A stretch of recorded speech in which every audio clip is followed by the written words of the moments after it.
You're listening to the N2K Space Network.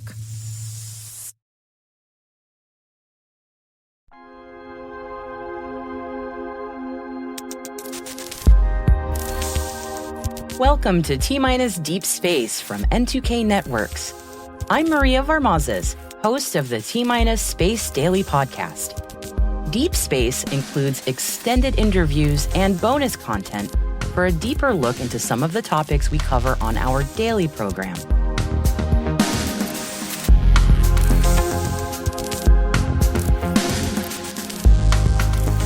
Today's conversation is with Pam Underwood, who is the director of the Office of Spaceports in the FAA Office of Commercial Space Transportation. She's going to walk us through the role of the FAA's Office of Commercial Space Transportation in regulating the commercial space industry, ensuring safety in launches, re-entries, and spaceport operations. We'll be learning about the FAA's efforts to minimize airspace closures, streamline procedures, and enhance collaboration between the space and aviation sectors for efficient and safe operations. Here's Pam starting us off first by introducing us to her office at the FAA and what it does. Many people are familiar with the Federal Aviation Administration and what they do for the airline industry. Of course, we regulate the airline industry. We have air traffic controllers. We certify airplanes. We, manage pilot certificates. But what's little known is what the FAA also does for the commercial space transportation industry. And that's where we come in. My Office of Commercial Space Transportation, is responsible for regulating the safety of launch and reentry and the operation of spaceports or launch and reentry sites. That's the piece that most people don't know. It's been really exciting. I've actually been with the office for a little over 17 years, and to see the growth in the commercial space transportation industry is just exciting. We don't regulate launches that are by and for the government. So when NASA was flying the shuttle program, that was by NASA for NASA, because that was a NASA purpose. We did not regulate that. But now that government agencies are using commercial industry, we regulate those activities. For example, now that NASA is using the commercial companies to do resupply of cargo and crew to the International Space Station, all of those missions are 100% licensed by the FAA, because it is actually a commercial company that's conducting the launch, making those safety decisions. They're the ones that design and operate the vehicles. So therefore, it requires oversight from the federal government, which is where the FAA comes in. In those cases, the government, NASA in this case, is only buying services. So it really allows them to use their program dollars more wisely and not have to own and operate vehicles. And it helps be the success of the commercial industry. So we regulate the commercial industry, but please know that does include sometimes government is a customer. In my mind, I've been thinking mainly about Florida, but that's not the only place where launches are happening across the country. Do we need more spaceports in America? That's a great question. And I get that question all the time. So some people may not know, but we actually have 14 FAA licensed spaceports around the country. They're all over the place. Not only they're in Florida, we've got in Virginia, Colorado, Oklahoma, California, Texas, New Mexico. They're all over the place. We're very rich when it comes to spaceport infrastructure. We're very fortunate in this country to have it. So what I often get is, why do we need any more? Isn't that enough? Well, how many airports do we have? Did anyone judge the number of airports? No. I mean, it's really a matter of convenience based on where people wanted to go. And it's the same thing for space. There's a little bit more physics involved because you have to consider trajectories and where you want to be on orbit, if you're going to orbital, suborbital, the types of vehicles you're flying. But it's still the same. We shouldn't look at the number necessarily of spaceports. We should look at the capabilities. What does our industry need? What do we need? And if it's options so that they can have more capability for their customers, then that's what we should have. So it should be capability driven rather than just chasing a number. Because otherwise someone could say, I don't know, 5's enough, or 20's enough, or 50. I mean, pick the number. It's kind of a bit arbitrary. Let's look at the capabilities, which is kind of what they do on the airport's perspective. You know, if I want to get to these parts of the country, then I need to have airports in those locations. Especially when we look to the future of things such as our industry is calling it point-to-point transportation. So you take off from one place as a rocket and you land in another place as a rocket. Our aviation friends might be thinking, Pam, we do that all the time. We always take off at one place. But in the space industry, that's kind of new. So it would be point to point, either orbital or suborbital transportation. And as we look to do that, increasing the number of spaceports might be needed. Now, the industry is not quite there yet. There are some vehicles capable of doing it. I don't know the market's really ready yet, but it's definitely something coming in the future. So, the caution I give to people is don't prejudge the number. Let's look at the capability. Because if the industry starts to move more seriously towards point-to-point transportation, that's where then, okay, well, what kind of capabilities do we need to satisfy it comes into discussion. That's a great answer to an admittedly overly simple question. So thank you. I appreciate that. If I understand correctly, there are different types of spaceports. It's not just like it's a spaceport and it's just this one thing. There are different kinds. Can you walk me through what that means? Absolutely. So we have different spaceports grow up depending on the types of customers they're trying to serve and the locations where they're at. This goes back to the physics question because not all places are really suitable for different kinds of launches. So right now we have horizontal launches, meaning they take off like an airplane and they land typically like an airplane, or we have vertical launches. That's what I think people see more of. Last year alone, our launch rates, 92% of our launches were vertical. So that's where the pointy end goes up and the flames come out the bottom. That's a vertical launch. That's the vertical launch. The horizontal launch is a little different. They take off and land like airplanes, and they usually use a runway. So that's where the different types of spaceports come in. All of the 14 FAA licensed spaceports that I talked about before have specific features. 5 of them are vertical, the rest of them are horizontal. And so therefore they'd satisfy different launch vehicle companies depending on the type of vehicle they're operating.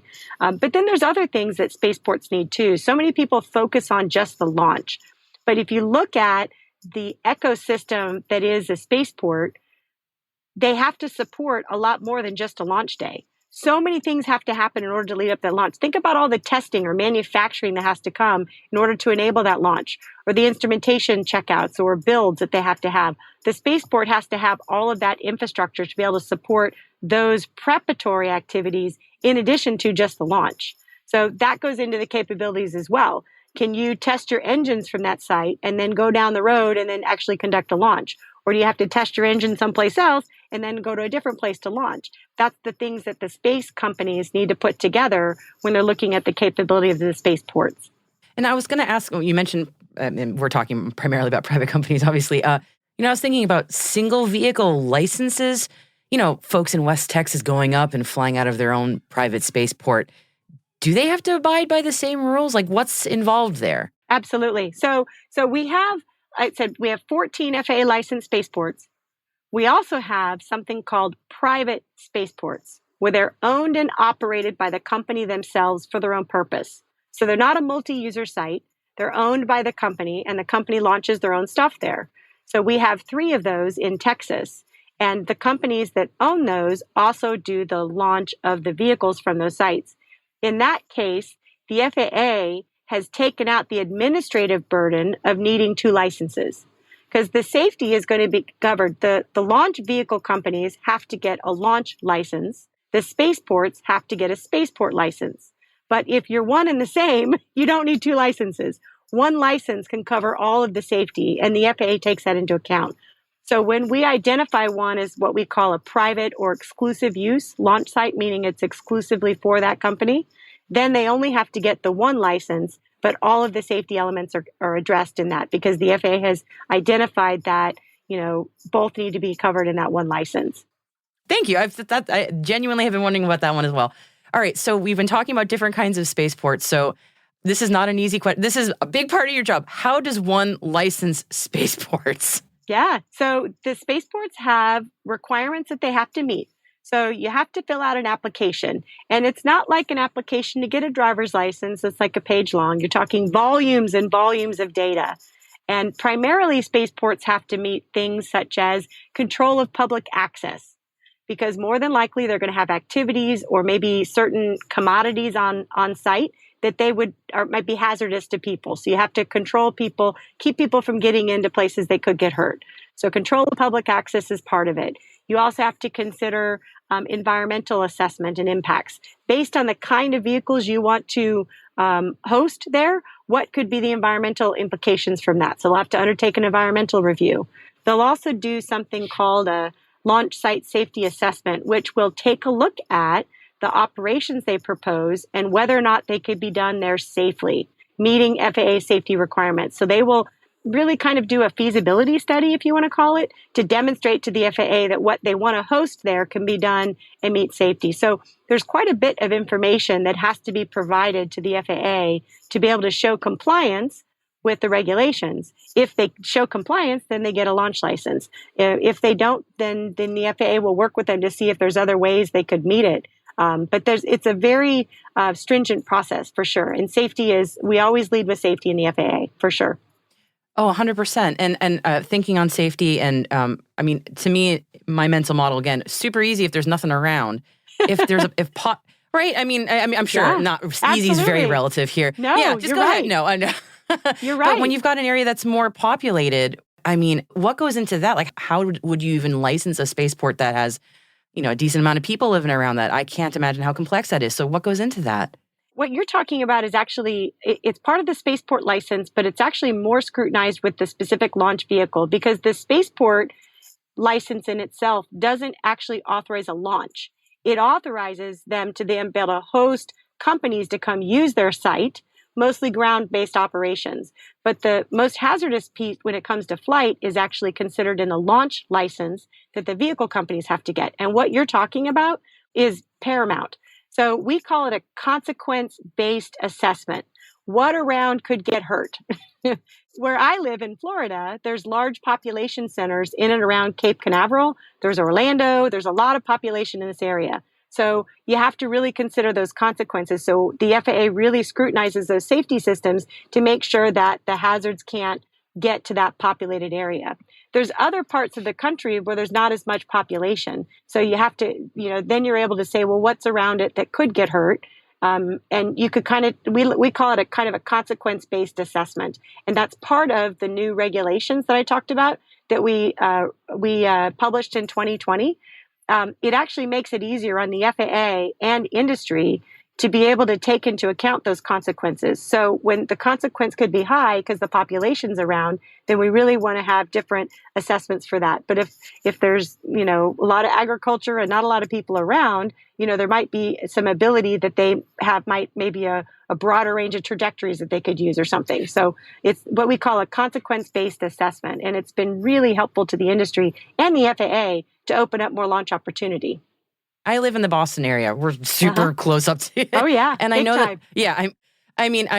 there is often discussion of a spaceport going up in Maine, and it's less populated up there, but up in the Northeast, it's crowded. And when I talk to folks who are not into space stuff at all, they're going, how on earth would that be possible up here where, we're all so crowded? And I was just wondering, how would that work? So no, it's a great question. And a lot of times it's going to be based on what trajectories. So, whether it's the Maine spaceport or Michigan or you name the state, what trajectories do they want to take from there? So the spaceport itself, again, ground-based operations, very localized hazards. You could only hurt so much on the ground. And that spaceport license is going to address keeping the people away from those hazards. Now, as soon as you launch from there, then now you're taking your hazards in the air and it can have a wider dispersion. So what trajectories can you take without impacting the public you're describing? Overflight of Boston would be a very bad idea. Too many people there. I don't know how you would meet safety criteria, but maybe if you took off and flew east, like over the ocean, sometimes there are things like oil platforms that take into account or large shipping lanes that you have to consider because that still is population. But all of that is considered in the launch licensing process. So every trajectory from a spaceport would be considered for those safety implications because that's what we are responsible for in the FAA, to protect for public, property, national security, and foreign policy interests of the United States during launch and reentry. So and again, like I said, we always lead with safety. It sounds so complex.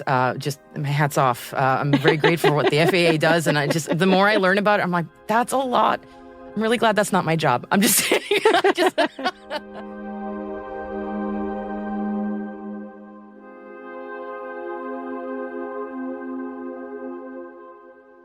We'll be right back after this quick break.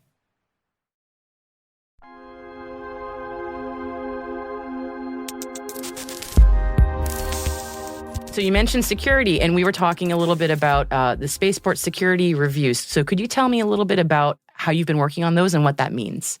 You bet. Absolutely. So a couple years ago, I was approached by an organization that reviews security at our nation's airports. It's primarily led by the FBI, but they've got multiple agencies involved. And part of that, they came to me and they said, well, we were wondering about how security at spaceports is managed. And from an FAA perspective, we're not a security agency. We're a safety organization. We do have, like I mentioned before, control of public access requirements, but that's the kind of security they're talking about. They're talking about keeping people who want to come in and cause problems from doing it. We're talking about keeping people who may not know there's a hazard there from getting hurt, which is different. So culturally very different. Yes. Culturally very different. So the FAA takes care of the latter, meaning the people don't know there's a hazard. We don't want to get hurt. We don't always take care of the former because we're a safety organization, not a security. So what they did want to do, though, they wanted to partner with us to go do an assessment of our nation's spaceports. Because first off, do we have a problem? Is there vulnerabilities that need to be aware of? And so that's what we undertook a couple years ago. We went out and we asked the spaceports, the 14 licensed spaceports, hey, could we come do an assessment? And really it's in 3 areas: physical security, cybersecurity, and counterintelligence, counterterrorism. We want to go do an assessment at all 14 just to determine, are there vulnerabilities to us as a country for these spaceports with the increasing operations? So we're not quite finished with them. We've done about 10 of them so far. We have 4 of them left we're going to do by the end of the year. But it's been really great to be able to determine what are the vulnerabilities. I think what we need to do now, after we complete these assessments, is figure out what is step 2. Because it's kind of interesting. Unlike aviation, there's not a real clear authority for a federal security agency to have oversight for space and spaceports. People have maybe little pieces of it, but it's not nearly as clear as on the aviation industry. So, there's some conversations that might need to be happening about that. But most importantly, through this process, each spaceport has been learning about, different areas maybe that they could do a little bit better. So as our industry grows, we kind of become more of a secure. And honestly, the way the FAA looks at it, that enhances safety. Because remember, we always lead with safety. So if we're able to provide some best practices and some feedback to our spaceports about how to increase security, we feel like it's going to enhance safety too as well. So we're really excited about this opportunity. Yeah, thank you for walking me through that. As I said, to me, it seems like 2 very different cultures, and I come from the other one of how can I break things. Purposely break things. I want to purposely get in and break something. Right? Exactly. Or how can I defend against the person trying to break the thing? And when I started moving into the space world, and I was asking people, like, can't that thing be broken? People are like, well, why would you want to break that thing? And it's like, well, people do. Sometimes, yeah. Absolutely. Sadly, yeah. So it's been very interesting hearing, and anecdotally for me, how the space industry is sort of, compared to where I came from in cybersecurity, catching up to that point and trying to figure out how to get there and also who owns the process. So I will be watching with great interest to see how that's going, because it's sadly important. But again, it is a safety issue. So I'm just very glad that the FAA is working on it. That's a wonderful thing. Absolutely. Well, it's part of our industry growing up a little bit. So the original Commercial Space Launch Act was passed in 1984. And the space industry looked a lot different in 1984. I mean, we don't even drive cars still from I don't know that. Well, some people might. There are very few cars on the road from 1984. So it looked a lot different, and security wasn't really pronounced then, because at the time the vast majority was being done by the government for the government. Commercial industry was a little different. Well, now here we are in 2023, and it is 180 out from that. The vast majority of it is being done by the commercial industry, and the government is now the benefactor of being able to just buy services. So it just takes a look at, we've got a little bit of growing up to do, because the industry's changed quite a bit from when our laws were originally passed. And I think security is just one of those areas. I'm watching it with great interest, again, personally from where I came from before. And it's fascinating, because it is kind of a bummer, like, especially when you're talking about doing really cool, exciting things. It's like, security, not so fun, but it's necessary. So I'll get off my soapbox on that one. Sorry, I'm soapboxing. Why am I doing that? So, and please tell me if I'm wrong, correct me if I'm wrong. The FAA does not define what a spaceport is. Is that true? And if That's so, true. why? Yeah. So what's actually defined in regulation is launch or reentry site. That is actually the regulatory term. We call them spaceports because it's a generic term that refers to both. It's both a launch and reentry site. So the FAA does not define the term spaceport. You will not find that in our regulations. Now, I will tell you, in 2018, Congress, in the FAA Reauthorization Act, did define what a spaceport is. But that's in a reauthorization act. It's not really regulations because we didn't flow it down into our regulations yet. But there's starting to go in that direction. But it's not defined. Like I said, officially, they are either a launch or a reentry site. Yeah, that's absolutely true. But we call them spaceport just because it genericizes both in one word. Does it cause problems that it's not defined? I mean, is it not a big deal, or is it just a matter of nomenclature? I mean, is it a... To me, it's kind of like slang. So rather than calling it the proper name of launch or reentry site, we've called it spaceport, which has kind of been what we would generally call slang in the industry. So it hasn't caused problems from a regulatory perspective because they will either get a launch site operator license or a reentry site operator license from the FAA. And once they have those, for example, you could go on the FAA launch website now and you'll see a map and it says Spaceports. So we actually call it it's on our map. So we even use it kind of as a generic term, but the proper name really is launch or reentry site. All right, so that's spaceports. Let's look forward to the future if we could. Big open-ended question here. What do you think the FAA's future role and mission in the airspace world is going to look like, in terms especially like airspace traffic and all that kind of stuff? So I think it's going to be continuing to keep pace with industry. That's kind of going to be our challenge because industry is innovating so much. It is such an exciting time in the industry. And if you look at the technologies they're bringing into the market to try to make launch happen, bring launch costs down and bring up efficiency, we as the regulator need to be able to continue to preserve safety because we're the FAA, like I've said multiple times, we lead with safety. Preserve safety, but not inhibit that industry. So we're very fortunate in this country. We have the best and most launch infrastructure of any country, hands down, without question. No other country has as much as the United States does, or the history, because like I said, our Space Launch Act passed in 1984. Since then, we've licensed over 630 activities. That's huge. No other country has that rich commercial market. So that's really exciting. What we need to do is continue to let the industry innovate because that allows us to keep that competitive edge and helps the U.S., the companies, keep finding those markets thereafter. But then we also need to branch out into international standards. So much like what the aviation industry did globally years ago. I mean, English is the language spoken for air traffic control, among other things in the aviation industry. How can we promulgate those U.S. practices because we have good experience and know how to regulate safety? How can that become the global standard? Because then it doesn't matter where you're launching from, whether it's a U.S. company or otherwise, that same level of safety is preserved. And that's exactly what they do on the aviation, and that's exactly what we should do in the space industry.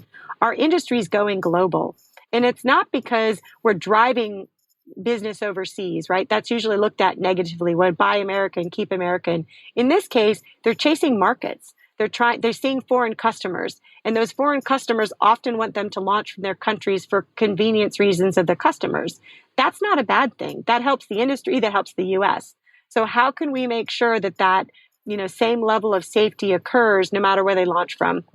So the US is uniquely positioned to be able to provide that global leadership in this area.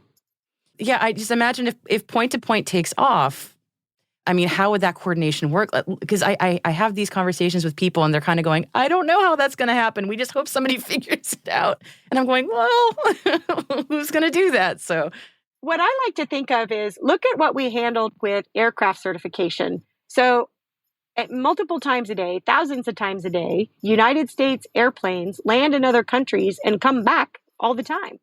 And those other countries have accepted the safety assessments that the FAA completed, which is an aircraft certification on those aircrafts. They've accepted the certification of the pilots that are operating those vehicles. And we do that through agreements with another country. They accept ours. It's like a reciprocity. They agree to accept it. That's the same kind of model we should go to for space. So if it's a U.S. company leaving New Mexico and landing in, pick the country, London, Germany, wherever, it's going to be 100% licensed by the FAA because we are responsible for licensing all U.S. entities. Anyone or thing organized under the laws of the U.S., we will license, no matter where they conduct their activities. So in those cases, why wouldn't we try to go towards a model where those countries accept the FAA license, just like they did with the aircraft certification and the pilot certificates? That's what we should go towards. And I'm hoping then that eases people's concern about how do we handle this international point-to-point transportation, because now we'll have some norms that we can follow from the aviation industry. Space is regulated very different. They're very, very different safety assessments, but the idea should be the same. The reciprocity between governments would, I think, absolutely pave the way for that point-to-point or other global international markets. Yeah, and I know a lot of people are working on that coordination, and there's a lot of talk about that. So again, another area I'm personally watching with great interest to see how that develops, because it just something new seems to be unfolding very quickly. Almost every day I'm tuning in, I'm going, oh, something else has happened. That's really cool. My head spins a little bit. It's yeah, I was going to say, you work in this. Me like, too. how do you keep up with all this? My goodness. I don't. It happens so frequently. It really does. It's great. That is a great problem to have, though. Really a nice problem to have. The industry is doing so well. When it becomes normal, when it becomes complacent, that's a good thing. That's when we know we've achieved safety because people aren't worried about it. They know it's safe. And the industry is prospering because it's happening so frequently. There's no problems with it. So that's not a bad thing. Yeah. I'm imagining in your mind is the goal like one day that if we have that kind of space travel that it's going to be just sort of like getting on a plane today, just not a big deal?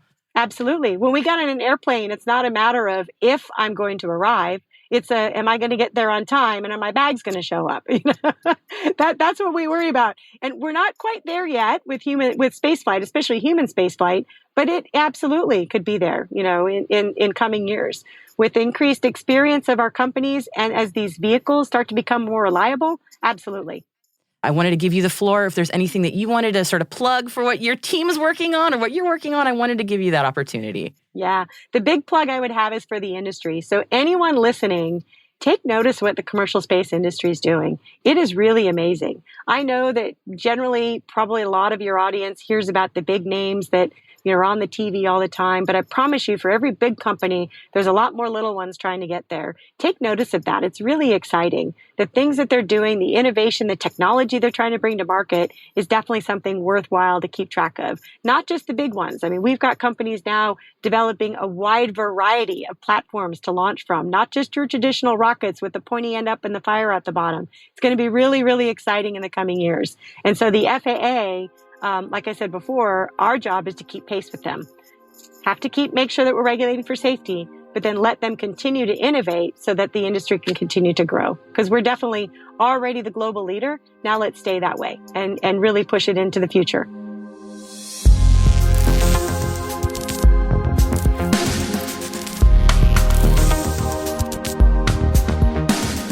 And that's it for T-Minus Deep Space for July 15th, 2023. We'd love to know what you think of this podcast. You can email us at space@n2k.com or submit the survey in the show notes. Your feedback ensures that we deliver the information that keeps you a step ahead in the rapidly changing space industry. This episode was produced by Alice Carruth, mixing by Elliot Peltzman and Trey Hester, with original music and sound design by Elliot Peltzman. Our executive producer is Brandon Karp. Our Chief Intelligence Officer is Eric Tillman. And I'm Maria Varmazes. Thanks for listening.